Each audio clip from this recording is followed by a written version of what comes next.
2024 সালের যে এইচএসসি পরীক্ষার্থী তোমরা যারা রয়েছো, তোমরা অনেক বড় একটা ভুল করতেছো। তোমরা বুঝতেছো না যে তোমরা নিজেদের এই ভুলটার মাসুল কিভাবে দিবা, এবং তোমাদের এই যে স্থগিত পরীক্ষার যে ব্যাপারটা, যে পরীক্ষা পিছিয়ে নেওয়ার ব্যাপারটা, সেখানেও একটা ষড়যন্ত্র হচ্ছে। এই দুইটা বিষয় নিয়ে তোমাদেরকে একটু বলছি, মনোযোগ দিয়ে শোনো। রিকোয়েস্ট করবো ভিডিওটা দেখার জন্য এবং বন্ধু বান্ধবদেরকে ভিডিওটি শেয়ার করে দিও।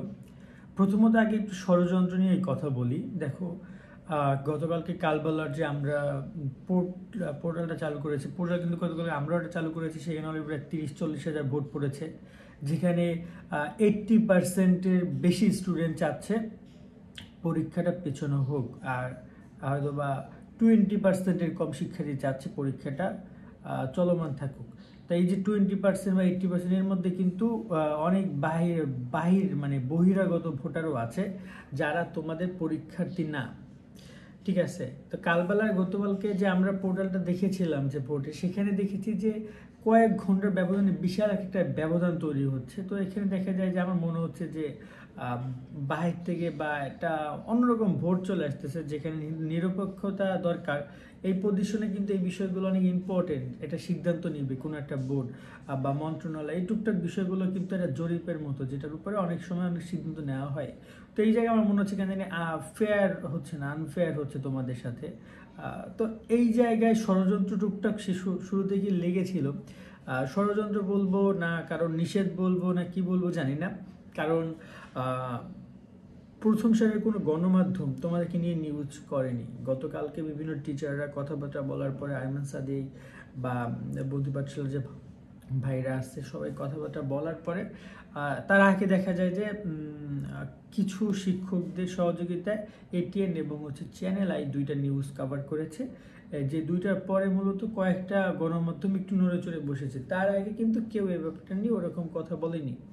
তোমরা পরীক্ষার্থী কিন্তু 1-2 জন না, প্রায় 13 লক্ষ। এই 13 লক্ষ শিক্ষার্থীদেরকে নিয়ে কেউ চিন্তা করেনি।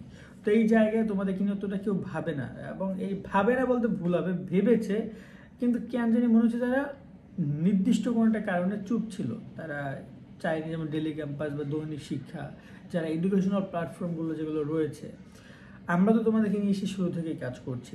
তো ব্যাপারটা এই যে একটু ষড়যন্ত্রের গন্ধ আমরা অনেক আগে থেকেই পাচ্ছিলাম। সো এটা আরও প্রমাণিত হলো যখন কালবালের ব্যাপারটা আমরা আরও সামনে থেকে দেখলাম। সেকেন্ড যে ব্যাপারটা, সেটা হচ্ছে তোমাদেরকে বলছি, দেখো, তোমরা এখন যে কাজটা করতেছো এটা খুবই জঘন্যতম একটা কাজ, যে সারাদিন ফেসবুক অ্যাক্টিভ থাকা, যাকে পাচ্ছ তার কমেন্ট গিয়ে ভরে দেওয়া, তার মেসেজে গিয়ে কথা বলা, বিভিন্ন জায়গায় উপস্থাপন করা। তোমরা তোমাদের জায়গা থেকে চেষ্টা করেছো, এখন আর দরকার নেই। এখন তোমাদেরকে কিন্তু পড়াশোনা করা দরকার। কারণ তোমরা 30 তারিখে পরীক্ষা হবে, প্লিজ এইটা ধৈর্য তোমরা পড়াশোনা করো। কারণ পরীক্ষা যদি রুটিন চেঞ্জ না হয়, তাহলে তোমরা কি বিপদে পড়বে বুঝতে পারতেছো? যদি পরীক্ষাটা রুটিন তারা পরিবর্তন না করে, আমার কেন জানি মনে হয় পরিবর্তন করবে, বাট যদি পরিবর্তন না করে তাহলে তো ফাইসা যাবে তোমরা। তাহলে তোমরা দয়া করে পড়াশোনাটা কন্টিনিউ করো। এত ফেসবুক অ্যাডিক্টেড, এত ইউটিউব অ্যাডিক্টেড হওয়ার দরকার নাই।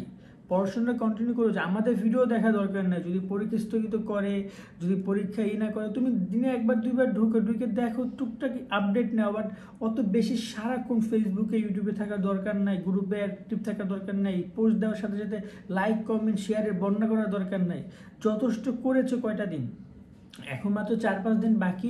এখন পড়াশোনা করো। যদি পরীক্ষার স্থগিত হয়, সেটা তোমাদের কারণেই হবে। তোমরা চেষ্টা করেছো, এখন আর চেষ্টা করে কোনো লাভ নেই, যেটা হওয়ার হয়ে যাবে।